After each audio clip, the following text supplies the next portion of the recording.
এই পৃথিবীতে নিকৃষ্ট জাতি থাকলে আমি মনে করি বাঙালি জাতি আছে। এরা একজনের ভালো একজনের চায় না রে ভাই। এটা এমন একটা জাতি। এই কথাটা কেন বললাম? বর্তমানে আমাদের সাবেক প্রধানমন্ত্রী ভারতের প্রধানমন্ত্রীর সাথে হাত মিলিয়ে আজকে আমাদের দেশটাকে তলিয়ে দিতে চাচ্ছে। এটা হিংসার রাজনীতি এবং হিংসুট্টা দেশ, যে দেশের মানুষের ভিতরে কোনো মনুষ্যত্ব নাই ভাই।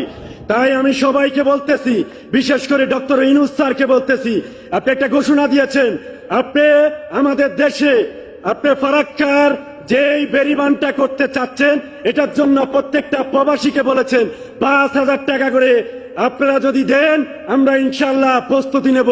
আমি ডক্টর ইউনূস স্যারকে বলতে চাচ্ছি, আপনাকে আমরা স্যালুট জানাই।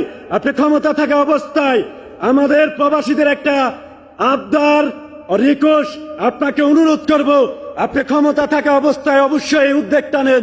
বিশেষ করে আমরা প্রত্যেক